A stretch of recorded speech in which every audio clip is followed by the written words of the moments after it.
नमस्कार, KP news 24/7 में आपका स्वागत है। मैं अश्विनी आपके साथ। सबसे पहले सभी को रमजान मुबारक। चांद से रोशन हो रमजान तुम्हारा, इबादत से भर जाए रोजा तुम्हारा, हर नमाज हो कबूल तुम्हारी, ये दुआ है खुदा से हमारी। रमजान मुबारक हो आपको। आइए सबसे पहले एक नजर डालते हैं अब तक के मुख्य समाचारों पर। केपी न्यूज के संस्थापक निदेशक डॉक्टर मोहम्मद अयाज खान ने सभी को रमजान की मुबारकबाद दी। इस वर्ष के रमजान का पहला रोजा शुक्रवार को। आज होगी पहली तरावी। चारुकीर्ति स्वामी जी नहीं रहे। मुस्लिमों को निशाना बनाने के लिए विजय कर्नाटक अखबार की पीसीआई ने निंदा की। तानाशाही की पराकाष्ठा, कार्यकर्ता राजनेता चेतन अहिंसा की गिरफ्तारी की निंदा करते हैं। 2019 में दर्ज आपराधिक मानहानि के एक मामले में राहुल को 2 साल की सजा। न कभी डरे हैं न कभी डरेंगे, राहुल गांधी को सजा मिलने पर भड़की प्रियंका।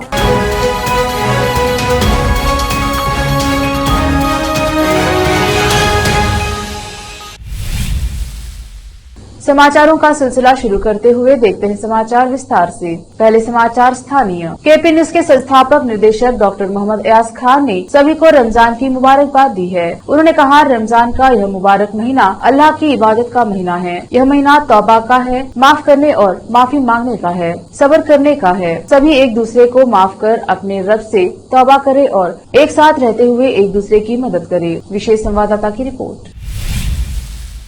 दुनिया भर के मुसलमान समुदाय के लिए रमजान का महीना बेहद खास होता है। रमजान के महीने में लोग शरीर और दिल दोनों को पाक रखकर रोजा रखते हैं और 5 वक्त की नमाज पढ़कर अल्लाह से दुआ मांगते हैं। इस साल रमजान का महीना 23 मार्च से शुरू हुआ है। हालांकि रमजान का महीना बुधवार से शुरुआत होने का अनुमान था, लेकिन वहां का नया चांद नजर नहीं आने से आज गुरुवार से रमजान शुरू हुआ है। कल शुक्रवार को पहला रोजा है। इसके तहत जिले भर में मस्जिदों में नमाज के लिए विशेष इंतजाम किए गए हैं। बीदर शहर की सबसे बड़ी मस्जिद जामिया मस्जिद में नमाज पढ़ने के लिए नए जानिमाज आदि बिछाए जा रहे हैं। इसके अलावा लोगों के लिए नमाज, वजू और पीने के पानी की अच्छी व्यवस्था की गई है। इस संबंध में जामिया मस्जिद समिति के सैयद मंसूर खादरी ने केपी न्यूज से बात करते हुए कल शुक्रवार को जुम्मे की नमाज जामिया मस्जिद में अदा करने और प्रतिदिन तरावी के समय की भी जानकारी दी है। इस अवसर पर समिति के सदस्य फरासत वकील सहित अन्य उपस्थित रहे। विशेष संवाददाता की रिपोर्ट। बिस्मिल्लाहिर्रहमानिर्रहीम।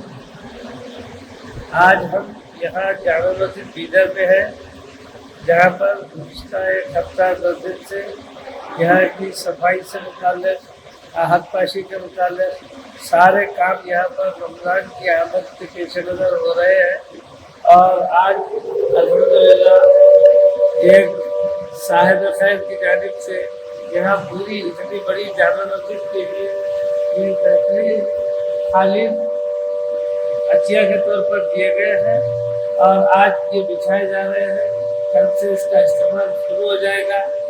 मैं तमाम शहरियान बीदर से ये बात कहना चाहता हूँ कि जामे मस्जिद किसी भी शहर की एक अहमियत रखती है और नमाज में इस्लाम में ख़ास तौर से नमाजों के ज़रिए इत्तेहाद का एक ऐसा पैगाम दिया गया है कि अगर मुसलमान उसको समझते हैं और उस पर सख्ती से अमल करते हैं तो ये सारी इंसानियत के लिए एक बेहतरीन पैगाम होगा।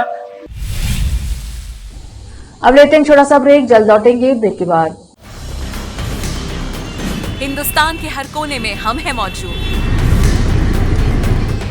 24 घंटे हालात पर गहरी नजर, खबरों से जुड़े चुपते सवालात और आपको दिखाता है धार्मिक, सामाजिक, राजनीतिक,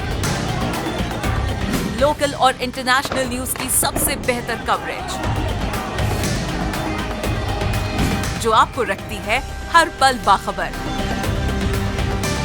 देश और दुनिया भर की खबर के लिए देखते रहें KP news 24/7। Noor education trust Bidar की ओर से चलाए जाने वाला Noor MEd and BEd college Bidar, recognised by NCTE Delhi and affiliated to Gulbarga University, Gulbarga. Admission are open for the academic year 2022-23। विशेषज्ञ और सक्षम शिक्षकों द्वारा शिक्षा प्राप्त करने के लिए नूर एमएड एंड बीएड कॉलेज में दाखिला लें और शांत वातावरण में शिक्षा प्राप्त करें। बीदर शहर में बेहतर शिक्षा का एकमात्र केंद्र Noor MEd and BEd college, Shahpur gate, Bidar. Phone numbers 9945283920, 8482221297। Break के बाद स्वागत है आपका। देखते हैं आगे के समाचार। श्रावण बेलगोला दिगंबर जैन मठ के प्रमुख चारुकीर्ति भट्टारक स्वामी जी का गुरुवार सुबह मठ परिसर में हृदय गति रुकने से निधन हो गया। वह 74 वर्ष के थे। मठ के सूत्रों ने बताया कि चारुकीर्ति भट्टाराव स्वामी जी की सुबह करीब 6:30 बजे सुबह के सैर के दौरान गिरने से मौत हो गई। स्वामी जी को आदि चुनचनगिरी आयुर्विज्ञान संस्थान ले जाया गया, लेकिन डॉक्टर के प्रयास व्यर्थ रहे। चारुकीर्ति के देश विदेश में लाखों भक्त हैं। उन्होंने अब तक 12 वर्षों में एक बार आयोजित 4 महामस्तकाभिषेकों का नेतृत्व किया है। उन्होंने 1970 में दिगंबर जैन मठ के प्रमुख के रूप में कार्यभार संभाला। स्वामी जी ने क्रमशः मैसूर और बेंगलुरु विश्वविद्यालयों से इतिहास और दर्शन शास्त्र में स्नातकोत्तर की उपाधि प्राप्त की। पूर्व प्रधानमंत्री इंदिरा गांधी ने स्वामी जी को कर्मयोगी पुरस्कार से सम्मानित किया जब वह अभिषेक देखने के लिए श्रावण बेलगोला गए थे। मठ प्राधिकरण गुरुवार शाम को जैन परंपरा के अनुसार मठ परिसर में अंतिम संस्कार करने की योजना बना रहा है। जिला पुलिस ने श्रावण बेलगोला और उसके आसपास सुरक्षा के व्यापक इंतजाम किए हैं। जेडीएस सुप्रीमो एचडी देवेगौड़ा, मुख्यमंत्री बसवराज बोम्मई और जिला प्रभारी मंत्री गोपालಯ್ಯ ने स्वामी जी के निधन पर शोक व्यक्त किया है। Press council of India PCI ने एक लेख प्रकाशित करने के लिए बेंगलुरु स्थित कन्नड़ समाचार पत्र विजय कर्नाटका की निंदा की, जिसमें कथित तौर पर मुस्लिम समुदाय के खिलाफ घृणास्पद भाषण शामिल था। 28 मार्च 2020 को प्रकाशित इस विचारधीन लेख का शीर्षक था, कोरोना से मरने वाले सभी एक ही समुदाय के हैं, वे अभी प्रार्थना के नाम पर एक साथ क्यों आते हैं। मीडिया जवाबदेही को बढ़ावा देने वाले समूह campaign against hate speech CAHS द्वारा 3 साल पहले दायर एक शिकायत के जवाब में पीसीआई का आदेश 28 फरवरी 2023 को जारी किया गया था। निंदा का अर्थ है कि पत्रकारिता आचरण के मानदंडों का उल्लंघन करने के लिए समाचार पत्र के साथ सरकारी विज्ञापन को एक निश्चित अवधि के लिए रोक दिया जाएगा। CAHS ने अपनी शिकायत में आरोप लगाया कि लेख में कोविड-19 के प्रसार के लिए मुस्लिम समुदाय को दोषी ठहराने का प्रयास किया गया है। इसने आरोप लगाया कि कोविड-19 से मरने वाले सभी व्यक्ति मुस्लिम समुदाय से थे और यह समुदाय अभी भी नमाज अदा कर रहा था, जबकि हिंदू और ईसाई कर्फ्यू का सम्मान करते थे। CAHS ने तर्क दिया कि लेख ने पीसीआई के पत्रकारिता आचरण के मानदंडों का उल्लंघन किया, जिसमें एक धार्मिक समुदाय को लक्षित करना, तटस्थता की कमी, उत्तेजक लेखन, सांप्रदायिक वैमनस्य पैदा करना, पूर्व प्रकाशन सत्यापन सुनिश्चित करने में विफलता और भारतीय दंड संहिता के तहत कई अपराध भी शामिल हैं। पीसीआई ने मामले की जांच शुरू की और विजय कर्नाटका को नोटिस जारी किया। अखबार ने तर्क दिया कि लेख में किसी विशेष समुदाय के नाम का उल्लेख नहीं है। इसने कहा कि यह केवल समुदाय में जागरूकता लाने का प्रयास कर रहा था और यह लेख सार्वजनिक डोमेन में तथ्यों पर आधारित था और किसी कानून का उल्लंघन नहीं करता था। चेतन कुमार की हालिया गिरफ्तारी ने अभिनेता के लिए अपना समर्थन व्यक्त करने और उनकी तत्काल रिहाई के लिए आह्वान करने के साथ प्रतिक्रियाओं की एक लहर पैदा कर दी है। कन्नड़ अभिनेता और सामाजिक कार्यकर्ता चेतन कुमार को मंगलवार 21 मार्च को बेंगलुरु पुलिस ने हिरासत में ले लिया। पुलिस ने उन्हें 20 मार्च को किए गए एक ट्वीट के लिए गिरफ्तार कर लिया, जिसमें उन्होंने कहा था कि हिंदुत्व झूठ पर बना है। चेतन, जिन्हें चेतन अहिंसा के नाम से भी जाना जाता है, को तब बेंगलुरु की एक अदालत ने 14 दिनों की न्यायिक हिरासत में रखने का आदेश दिया। चेतन अहिंसा विभिन्न सामाजिक कारणों में सक्रिय रूप से शामिल रहे और अपनी सक्रियता के लिए जाने जाते हैं। उन पर धर्म, जाति, जन्म स्थान, निवास, भाषा आदि के आधार पर विभिन्न समूहों के बीच शत्रुता को बढ़ावा देने के अपराध का आरोप लगाया गया था। आरोप उनके ट्वीट के जवाब में लगाए गए थे, जहां उन्होंने दक्षिणपंथी समूहों द्वारा किए गए दावों को खारिज किया था। इनमें यह दावा शामिल था कि बाबरी मस्जिद हिंदू देवता राम का जन्म स्थान था और यह विश्वास के इतिहासकारों द्वारा काल्पनिक पात्रों के रूप में माने जाने वाले उरीगौड़ा और नंजेगौड़ा टीपू सुल्तान की मौत के लिए जिम्मेदार थे। अब लेते हैं छोटा सा ब्रेक, जल्द लौटेंगे ब्रेक के बाद। हिंदुस्तान के हर कोने में हम हैं मौजूद। 24 घंटे हालात पर गहरी नजर, खबरों से जुड़े चुपते सवालात और आपको दिखाता है धार्मिक, सामाजिक, राजनीतिक, लोकल और इंटरनेशनल न्यूज की सबसे बेहतर कवरेज, जो आपको रखती है हर पल बाखबर। देश और दुनिया भर की खबर के लिए देखते रहें KP news 24/7। Noor education trust Bidar की ओर से चलाए जाने वाला Noor MEd and BEd college Bidar, recognised by NCTE Delhi and affiliated to Gulbarga University, Gulbarga. Admission are open for the academic year 2022-23. विशेषज्ञ और सक्षम शिक्षकों द्वारा शिक्षा प्राप्त करने के लिए नूर एमएड एंड बीएड कॉलेज में दाखिला लें और शांत वातावरण में शिक्षा प्राप्त करें। बीदर शहर में बेहतर शिक्षा का एकमात्र केंद्र Noor MEd and BEd college, Shahpur gate, Bidar.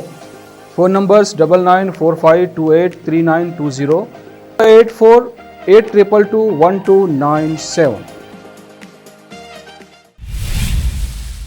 Break के बाद स्वागत है आपका। देखते हैं देश के अन्य समाचार। 2019 में दर्ज आपराधिक मानहानि के एक मामले में राहुल गांधी को गुरुवार को 2 साल कारावास की सजा सुनाई गई। अदालत ने राहुल गांधी को जमानत भी दे दी है और उनकी सजा पर 30 दिन की रोक लगा दी, ताकि कांग्रेस नेता उसके फैसले को ऊपरी अदालत में चुनौती दे सके। फैसला सुनाए जाते समय राहुल गांधी अदालत में मौजूद रहे। पूर्व कांग्रेस अध्यक्ष राहुल गांधी के वकील बाबू मंगुतिया ने बताया कि मुख्य न्यायिक मजिस्ट्रेट एच वर्मा की अदालत ने कांग्रेस नेता को भारतीय दंड संहिता की धारा 499 और 500 के तहत दोषी करार दिया। राहुल गांधी के खिलाफ यह मामला उनकी उस टिप्पणी को लेकर दर्ज किया गया था जिसमें उन्होंने कथित तौर पर कहा था, सभी चोरों का एक ही सरनेम मोदी ही कैसे होता है। राहुल गांधी की इस टिप्पणी के खिलाफ भारतीय जनता पार्टी बीजेपी के नेता एवं विधायक और गुजरात के पूर्व मंत्री पूर्णेश मोदी ने शिकायत दर्ज कराई थी। वायनाड से लोकसभा सदस्य गांधी ने यह कथित टिप्पणी 2019 के आम चुनाव से पहले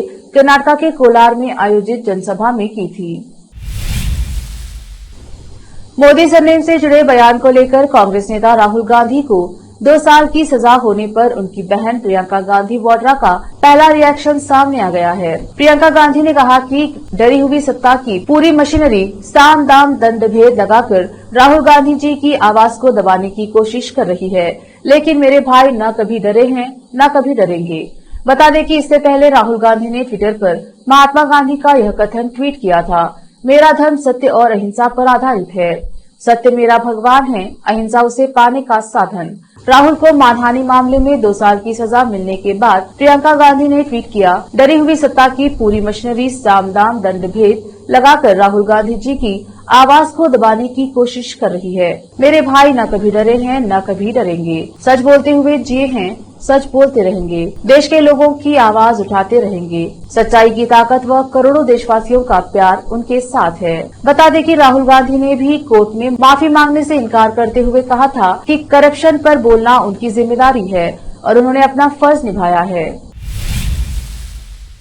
महाराष्ट्र की सियासत ने पिछले कुछ महीनों में ऐसे रंग देखे हैं जिनका पहले कल्पना भी करना मुश्किल था। कभी देवेंद्र फडणवीस और अजित पवार साथ में शपथ लेते नजर आए, कभी कट्टर विरोधी रही शिवसेना और कांग्रेस ने मिलकर सरकार बनाई और कभी बाला साहेब की अभेद मानी जाने वाली शिवसेना के 2 टुकड़े हुए। अब एक ऐसी तस्वीर सामने आई है जिसे देखकर सूबे के सियासी गलियारों में कानाफूसी शुरू हो गई है। महाराष्ट्र के उप मुख्यमंत्री देवेंद्र फडणवीस और पूर्व मुख्यमंत्री उद्धव ठाकरे एक तस्वीर में साथ साथ मुस्कुराते नजर आए हैं। देवेंद्र फडणवीस से मुलाकात के बाद उद्धव ठाकरे ने बड़ा बयान देते हुए कहा, पहले एक खुला पान था, आज ऐसा कहते हैं कि बंद दरवाजे के भीतर जो चर्चा होती है वह लाभदायक होती है, इसलिए हमारी फिर कभी बंद दरवाजे के भीतर चर्चा हुई तब बात करेंगे।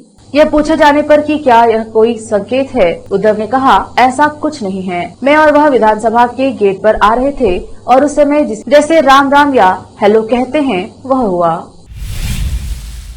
भारत में अभी भी कोरोना संक्रमण का खतरा लगातार बढ़ रहा है। आज इसके मामलों में अचानक तेज उछाल देखने को मिला है। देश में एक दिन में कोरोना वायरस संक्रमण के 1300 नए मामले सामने आने के बाद देश में अभी तक संक्रमित हुए लोगों की संख्या बढ़कर 4,46,99,418 हो गई है। वहीं उपचाराधीन मरीजों की संख्या बढ़कर 7,605 पर पहुंच गई है। स्वास्थ्य मंत्रालय के मुताबिक एक दिन में नए मामलों की यह संख्या बीते 140 दिनों में सबसे ज्यादा है। कर्नाटक, गुजरात और महाराष्ट्र कोरोना से एक मरीज की मौत। कर्नाटक, गुजरात और महाराष्ट्र में संक्रमण से एक मरीज की मौत के बाद देश में मृतक संख्या बढ़कर 5,30,816 हो गई। भारत में संक्रमण की दैनिक दर 1.46% और साप्ताहिक दर 1.08% है। देश में अभी 7,605 लोगों का कोरोना वायरस संक्रमण का इलाज चल रहा है, जो कुल मामलों का 0.02% है। आंकड़ों के अनुसार मरीजों के ठीक होने की राष्ट्रीय दर 98.79% है। अभी तक कुल 4,41,60,997 लोग संक्रमण मुक्त हो चुके हैं, जबकि कोविड-19 से मृत्यु दर 1.19% है। अब समाचार विदेश की। कैलिफोर्निया में भारी बारिश और बर्फबारी जारी है, जिसके चलते लोगों को बाढ़ का सामना करना पड़ा है। घंटों बिजली गुल रही और यातायात बाधित रहा। यूएस नेशनल वेदर सर्विस के अनुसार मंगलवार को भारी बारिश, बर्फबारी और तेज हवाओं के एक और दौर के साथ एक भयंकर तूफान मंगलवार को पश्चिमी तट पर आगे बढ़ा। भारी बारिश दक्षिणी कैलिफोर्निया में केंद्रित होने की उम्मीद है। अमेरिका में बिजनेस और टूरिस्ट वीजा पर जाने वाले लोग नई नौकरियों के लिए अप्लाई कर सकते हैं। देश की एक फेडरल एजेंसी ने बुधवार को इस बात की जानकारी दी कि B1, B2 वीजा रखने वाले लोग भी नौकरी के लिए इंटरव्यू दे सकते हैं, लेकिन उन्हें ये सुनिश्चित करना होगा कि नई जॉब शुरू करने से पहले वे अपना वीजा बदले। USCIS ने ट्वीट्स के जरिए वीजा को लेकर कई तरह की कंफ्यूजन दूर करने की कोशिश की। US citizenship and immigration services USCIS ने ट्वीट कर बताया कि जब गैर अप्रवासी कर्मचारियों को नौकरी से निकाला जाता है तो उन्हें अपने विकल्पों के बारे में पता नहीं होता है। ये यह मान लेते हैं कि उनके पास 60 दिनों के भीतर देश छोड़ने के अलावा कोई और विकल्प नहीं है। अमेरिका में रोजगार खत्म होने पर 60 दिन का ग्रेस पीरियड अगले दिन से ही शुरू होता है, जो आमतौर पर सैलरी के लिए गिने गए अंतिम दिन के आधार पर निर्धारित किया जाता है। एक नजर फिल्मों के समाचारों पर। सालों बाद साथ नजर आएंगे राज बब्बर और पूनम ढिल्लों। रिलीज हुआ एक कोरी प्रेम कथा का दमदार टीजर। अब समाचार खेल जगत के। IPL 2023 MS धोनी की कप्तानी वाली CSK की सबसे बड़ी ताकत और कमजोरी।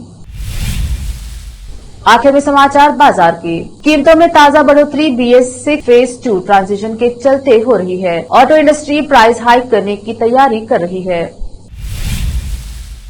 फिर से एक नजर आज की सुर्खियों पर। KP न्यूज के संस्थापक निदेशक डॉक्टर मोहम्मद अयाज खान ने सभी को रमजान की मुबारकबाद दी। इस वर्ष के रमजान का पहला रोजा शुक्रवार को। आज होगी पहली तरावी। चारुकीर्ति स्वामी जी नहीं रहे। मुस्लिमों को निशाना बनाने के लिए विजय कर्नाटक अखबार की PCI ने निंदा की। तानाशाही की पराकाष्ठा। कार्यकर्ता राजनेता चेतन अहिंसा की गिरफ्तारी की निंदा करते हैं। 2019 में दर्ज आपराधिक मानहानि के एक मामले में राहुल को 2 साल की सजा।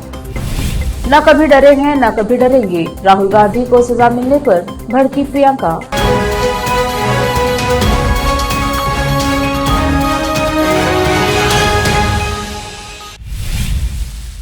KP न्यूज के 9 बजे के बुलेटिन में आज इतना ही। देखते रहिए KP न्यूज 24/7। धन्यवाद।